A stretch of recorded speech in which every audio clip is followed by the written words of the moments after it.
कुछ साथ ही आज की इस मीटिंग में भी हम कुछ और प्रॉब्लम को डिस्कस करेंगे, जिसमें कि आपको एग्जाम्पल नंबर 4 और 5 ये दो पेंडिंग में थे, इनके बारे में डिस्कस करने के लिए आपको बोला गया था।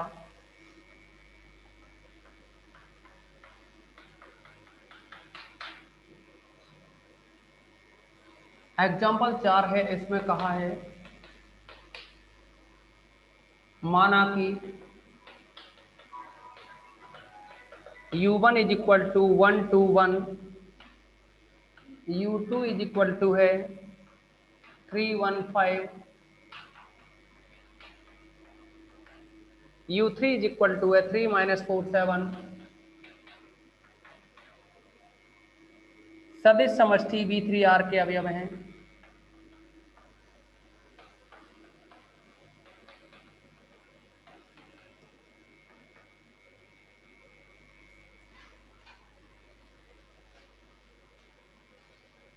के अवयव हैं,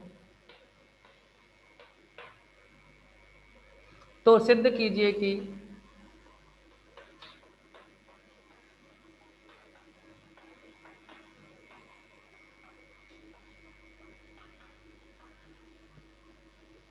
S is equal to u1 u2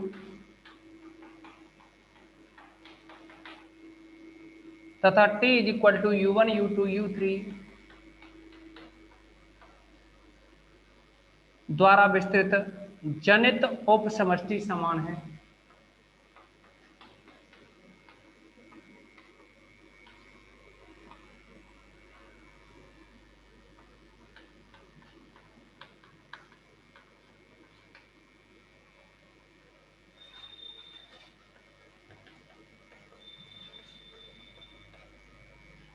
यानी हमें जो प्रूफ करना है वह है प्रूफ करके बताना है कि LS is equal to LT, ये प्रूफ करना है LS is equal to LT। लेकिन अगर हम LT की बात करें तो LT में जो एलिमेंट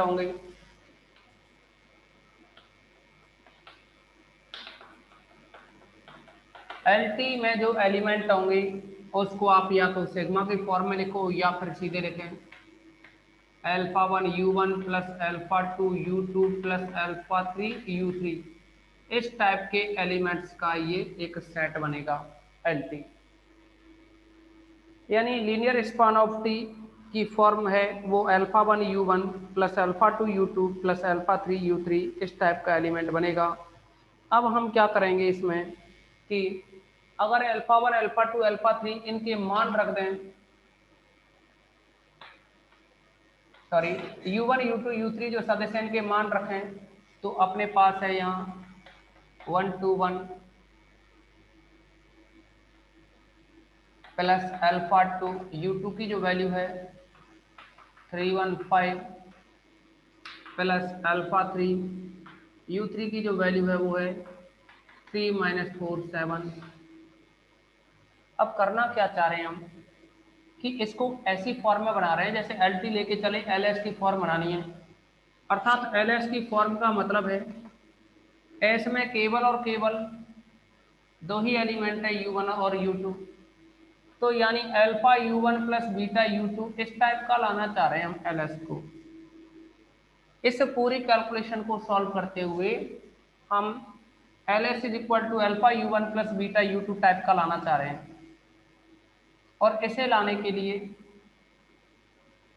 हम यहाँ ये जो α3 है ना, α3 इंटू ये वाली टर्म u3 की, इसको गायब करना है। इस α3 इंटू u3 को हटाना है ताकि u1 और u2 की फॉर्म में ही बन जाए।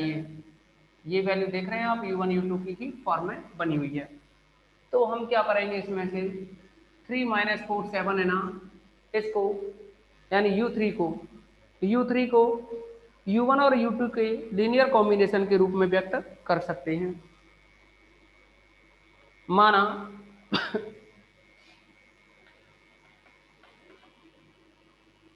ये जो इसका लास्ट वाला है ना, बाद में इसकी वैल्यू निकाल रहे हैं और किसी दूसरे अदिश के सापेक्ष निकालेंगे, फिर इस वैल्यू को यहाँ रखेंगे, तो ये बन जाएगा माना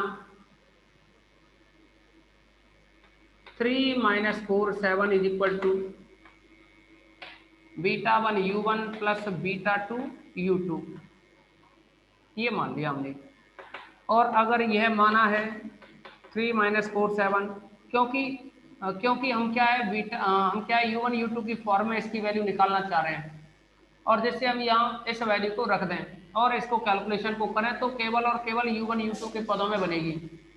तो आप देखेंगे यहाँ ये बीटा 1 U1 की जो वैल्यू है अपने पास वो है 1 to 1 प्लस बीटा 2 U2 की जो वैल्यू है वो है 315। तो आप इसका सॉल्यूशन निकालेंगे तो देखेंगे beta 1 plus 3 beta 2 beta 1 plus 3 beta 2 is equal to 3। यहाँ देखेंगे 2 beta 1 plus beta 2 is equal to -4। फिर है ये बीटा 1 प्लस 5 बीटा 2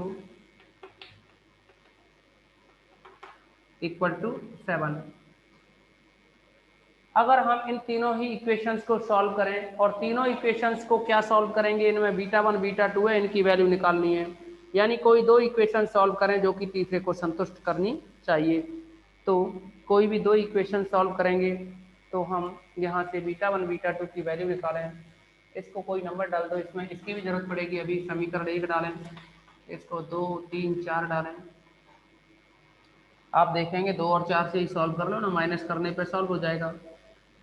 4 माइनस 2 से तो बीटा 1 कैंसिल हो जाएगा। 5 बीटा 2 में से 3 बीटा 2 घटाओगे तो 2 बीटा 2 आया। 7 में से 3 घटाया 4 आया। 2 का भाग 4 में लगाएंगे तो बीटा 2 की जो वैल्यू बनेगी वो 2 आएगी। और बीटा 2 की वैल्यू अगर हम 2 में रख दें तो 2 से यह बन जाएगा, बीटा 2 की वैल्यू 2 रखोगे यहाँ तो 2 गुणा 3 6 होगा। 6 उधर ले जाएंगे राइट साइड में तो -6, 3 माइनस 6 -3 बनेगा बीटा 1 की वैल्यू। बीटा 1 की वैल्यू -3 बनेगी। बीटा 1 की वैल्यू आई आपके पास -3।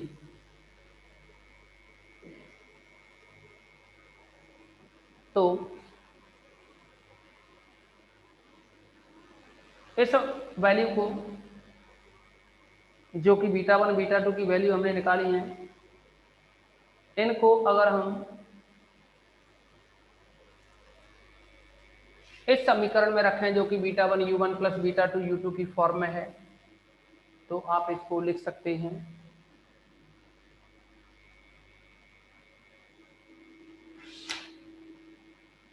यह रहेगा 3 माइनस 4 7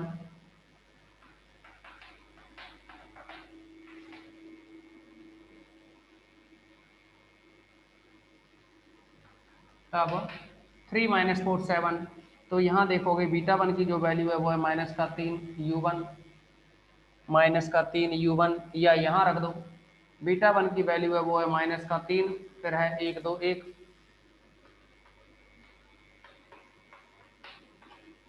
और बीटा 2 की जो वैल्यू है यहाँ वो है 2, फिर है 3 1 5 प्लस का 2 3 1 5। अब ये जो वैल्यू निकली, इस वैल्यू को हम समीकरण 1 में रखें। अब समीकरण 1 से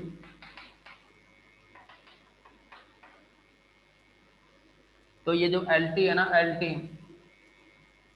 LT जो चल रहा है, LT is equal to alpha 1, और ये है फिर 1 to 1 प्लस अल्फा 2, यह है यहाँ 315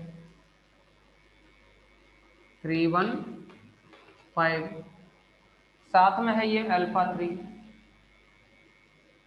प्लस का अल्फा 3। लेकिन अल्फा 3 तो यहाँ हमने लिख दिया है, अल्फा 3 तो ये लिख दिया, लेकिन अल्फा 3 के बाद में ये जो 3 माइनस 4 7 है ना, इसकी जो वैल्यू है इसको लिखेंगे -3 1 to 1 -3 1 to 1 प्लस 2 315, ये लिख दी। अब देखो इसमें अल्फा 1 121 प्लस अल्फा 2 315 और माइनस का 3 अल्फा 3 माइनस 3 अल्फा 3 121।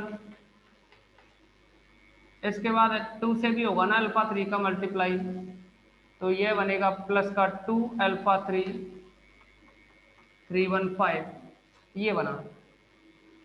अब आप देखोगे कि ये 121 और ये 121 इन दोनों को अगर कॉमन लिया जाए तो अल्फा 1 माइनस 3 अल्फा 3 बचेगा और 121 कॉमन इन दोनों में से। यहाँ अल्फा 2 अगर ये 315 दोनों में से कॉमन लिया जाए तो यहाँ अल्फा 2 बचा और यहाँ बचा प्लस का 2 अल्फा 3 और ये 315 को कॉमन लिया। अगर यहाँ हम अल्फा 1 माइनस 3 अल्फा 2 को कोई नाम दें अल्फा और इसको अल्फा नाम दे दिया, फिर है ये 121 प्लस इसको नाम दें हम बीटा, इसको नाम दें अगर बीटा, और ये है यहाँ 315 जहाँ अल्फा और बीटा के बारे में हमने कहा है कि ये जो अल्फा है ना अल्फा, वो अल्फा माइनस 3 अल्फा 3 है, अल्फा माइनस 3 अल्फा 3। और ये जो बीटा है, ये बीटा वो लिखा है हमने अल्फा 2 प्लस 2 अल्फा 3 की जगह। तो इसका मतलब ये हुआ कि ये u1 और u2 हुए ना, यानी अल्फा u1 प्लस और ये वैल्यू है u2 की बीटा u2, यानी alpha u1 plus beta u2 का मतलब है एस के सदिश। तो इसको हम फिर एल टी के नाम से भी जान सकते हैं, alpha u1 plus beta u2 को एल टी नाम दे सकते हैं, सॉरी एस है ना ये, तो इसको हम एस के नाम से एल एस के नाम से भी जान सकते हैं, यानी L T is equal to L S. यही हमें प्रूफ करना था। अगर किसी भी स्टूडेंट को कोई भी डाउट्स हो तो बताएं। अच्छा साइड का नहीं दिख रहा, ओके दिखेगा भी।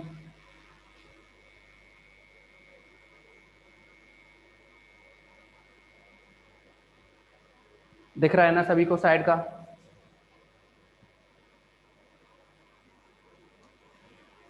पंकज दिखाई दे रहा है ना?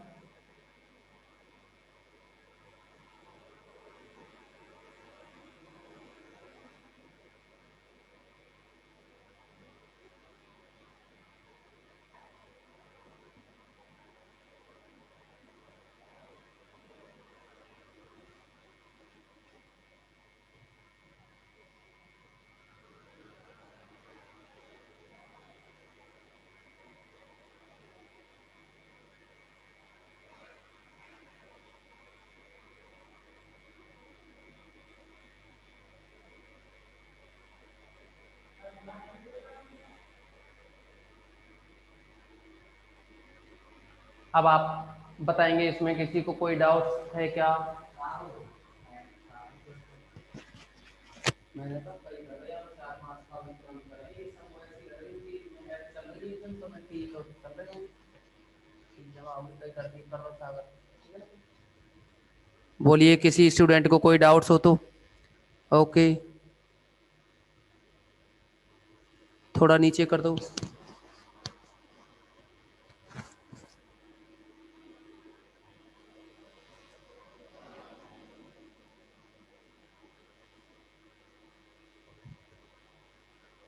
चलो वो नीचे वाली लाइन अभी लिखते हैं, यानी हमने लिखा यहाँ, इसको आप कह सकते हैं कि फाइनली इसको आप इस तरह से लिख सकते हो, जब ये L alpha u1 plus beta u2 के इक्वल आ गया एल टी अगर alpha u1 plus beta u2 के अगर इक्वल आ गया तो यहाँ u1 और u2 तो केवल और केवल s के एलिमेंट है ना, तो इसको हम लिख सकते हैं कि जो एल टी है एल टी बराबर होगा alpha u1 plus beta u2, ये s के एलिमेंट है तो फिर इसको एल एस के इक्वल लिख सकते हो। बस यही इसका सॉल्यूशन रहा। हमने कहा था ना कि L S is equal to L T आपको प्रूफ करना है। अब आप इसका जो लास्ट एग्जाम्पल है उसके बारे में डिस्कस करोगे। लास्ट का जो एग्जाम्पल है, एग्जाम्पल नंबर 5, अच्छे एग्जाम्पल हैं ये दोनों।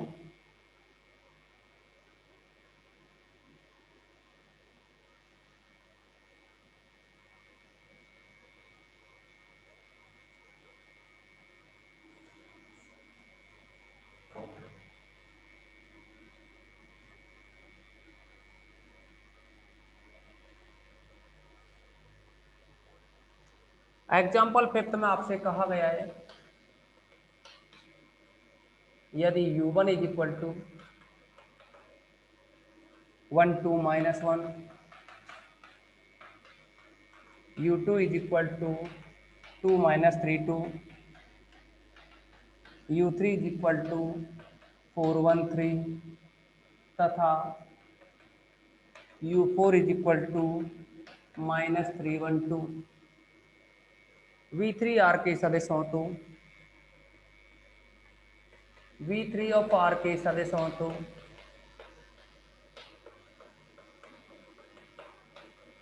सिद्ध करो।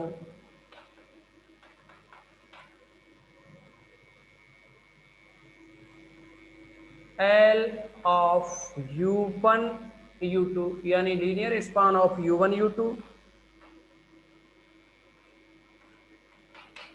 Not is equal to linear span of u1 u2 sorry u3 u4। ये कहा है कि u1 u2 का जो लीनियर स्पान है वो u3 u4 के लीनियर स्पान के इक्वल नहीं है।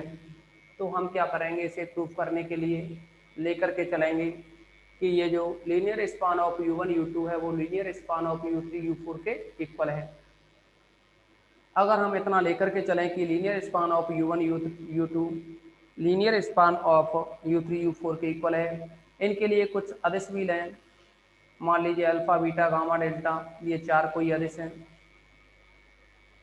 तो हम लिख सकते हैं संभव हो तो माना। कॉन्ट्राडिक्शन से प्रूव करेंगे इसको।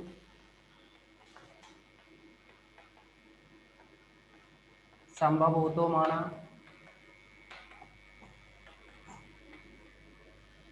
कि L of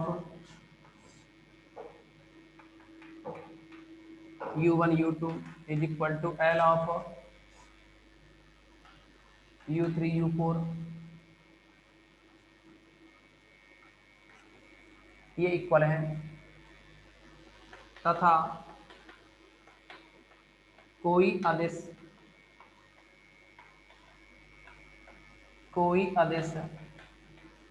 alpha beta gamma delta, कोई अदिश अल्फा बीटा गामा डेल्टा इस प्रकार से है कि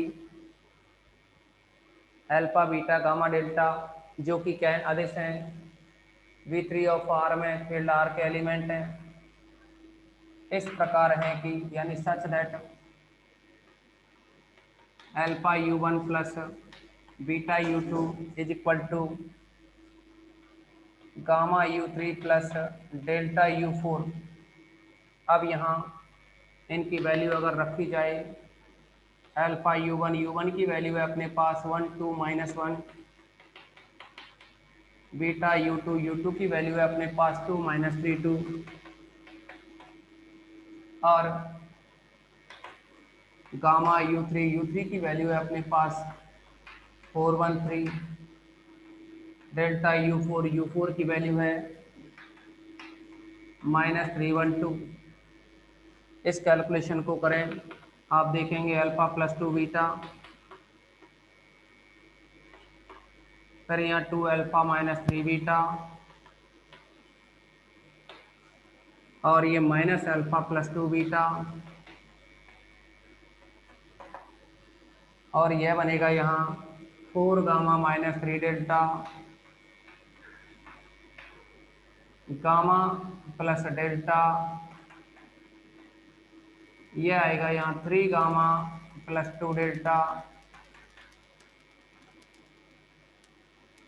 आप इसका कंपैरिजन करें तो यह बनेगा alpha plus 2 beta is equal to 4 gamma minus 3 delta, equation first डालें, ऐसे ही 2 alpha minus 3 beta equal to 2 alpha minus 3 beta is equal to gamma plus delta, यहाँ माइनस अल्फा प्लस 2 बीटा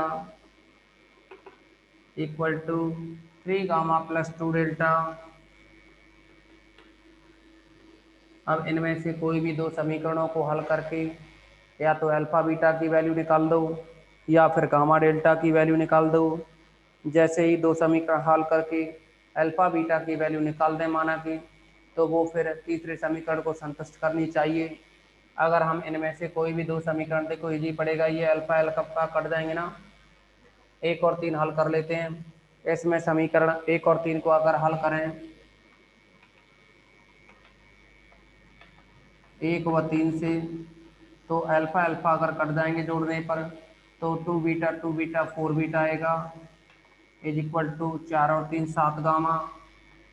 फिर देखेंगे -3 + 2, तो माइनस का एक डेल्टा बचेगा, माइनस का डेल्टा। यहाँ से हम बीटा की वैल्यू निकालें तो 1/4 7 गामा माइनस डेल्टा, ये तो हो जाएगी बीटा की वैल्यू। और बीटा की इस वैल्यू को हम चाहे तो समीकरण 1 में रख दें या फिर हम 3 में रख दें, तो इसकी हेल्प से हम अल्फा की वैल्यू निकालेंगे। समीकरण 1 से, समीकरण 1 में अगर हम बीटा की वैल्यू रखें या तो अल्फा प्लस 2 बीटा, या सीधे ही अल्फा की वैल्यू निकालें तो 4 gamma minus 3 delta, 4 gamma minus 3 delta minus का 2 बीटा। इस बीटा को ट्रांसफर किया और बीटा की जो वैल्यू है वो है 1/4। तो इसको सॉल्व करें, 4 gamma minus 3 delta minus 2 into में 1/4, 1/4 7 gamma minus delta, 7 gamma minus delta. इसको सॉल्व किया जाए, 3 गामा माइनस 3 डेल्टा माइनस का 1/2, 2 का भाग 4 में देंगे तो 2 बार जाएगा, तो 1/2 का गुणा 7 से करेंगे तो माइनस का 7/2 गामा, और यहाँ माइनस माइनस प्लस, और ये बनेगा 1/2 डेल्टा। अब इसको सॉल्व किया जाए, 4 गामा और -7/2, तो आप देखेंगे 2 गुणा 4 8, 8 में से 7 घटाओगे तो 1/2 गामा, और यहाँ 3 डेल्टा प्लस 1/2, तो माइनस का 6 + 1 यानी -5/2 डेल्टा। इसमें से अगर हम 1/2 कॉमन लें तो गामा -5 डेल्टा बनेगा। आप इसका स्क्रीनशॉट लें, सभी स्टूडेंट इसका स्क्रीनशॉट लें और बताएं अगर कोई डाउट्स हो तो इसमें यहाँ तक।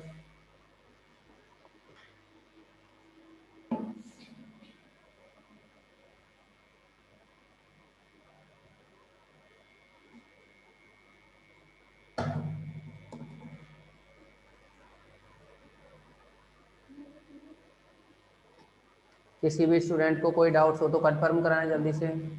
अब देखो इसको आगे,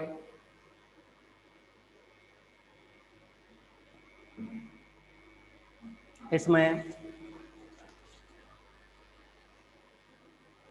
अल्फा और जो बीटा की वैल्यू निकली आपके पास, अल्फा और बीटा की वैल्यू जो कि गामा और डेल्टा की फॉर्म में निकली, ये हमने समीकरण नंबर 1 और 3 हल करके निकाली हैं।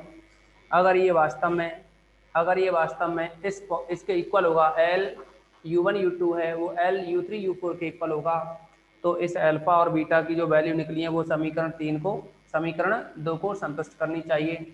तो हम समीकरण 2 को संतुष्ट कराएंगे और आपने इसका स्क्रीनशॉट ले ही लिया होगा।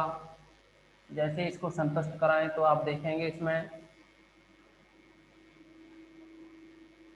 अब समीकरण 2 से, अब समीकरण 2 से, और यह बनेगा यहाँ 2 alpha minus 3 beta, 2 alpha minus 3 beta. इसकी वैल्यू चेक करके बताएंगे कि गामा प्लस डेल के बराबर आ रही है या नहीं। अगर आ जाए तो फिर ये सत्य कथन होगा, और नहीं आए तो इसका मतलब हमने जो माना है वो गलत मान लिया है। तो फिर जब हम गलत मानेंगे तो फिर क्या सही है, जो ऊपर क्वेश्चन में दे रखा वही सही है। तो आप यहाँ 2 अल्फा की वैल्यू देखेंगे तो अल्फा की वैल्यू 1/2, ये अल्फा की वैल्यू आपके पास 1/2, तो 2 से ही गुणा करना है तो 2 कट जाएगा ना, गामा -5 डेल्टा बचेगा यहाँ। ये तो हो गया 2 अल्फा की वैल्यू। फिर है अपने पास माइनस का 3 बीटा, और बीटा की वैल्यू है यहाँ 1/4, 1/4 7 गामा माइनस का डेल्टा। इसको सॉल्व किया जाए तो 3 माइनस का 5 डेल्टा माइनस का 3 गुणा 7 करेंगे तो 21/4 gamma minus minus plus 3/4 delta, यह बन जाएगा।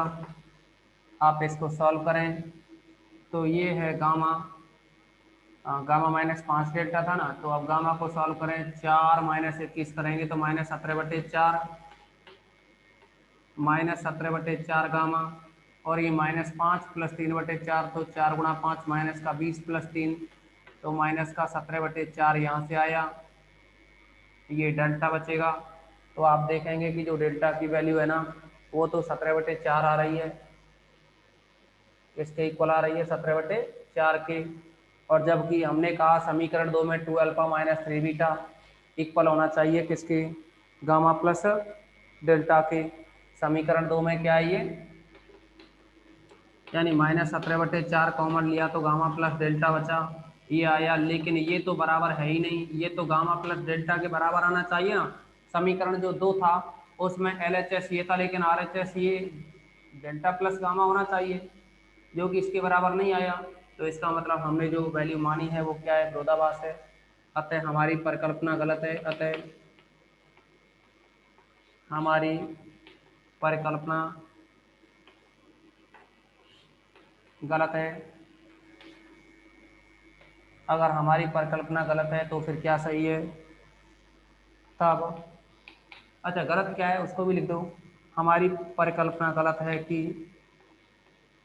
L ऑफ U1 U2 यानी linear span of U1 U2 not equal to linear span of U3 U4, ये नहीं है, सॉरी इक्वल लेके चले थे, ये गलत है। तो अगर ये गलत है तो फिर क्या सही कि linear span of U1 U2, linear span of U1 U2 not equal to linear span of U3 U4, ये होगा। तो इसका सॉल्यूशन ये रहा। अब आप क्लास को दोबारा से ज्वाइन करोगे।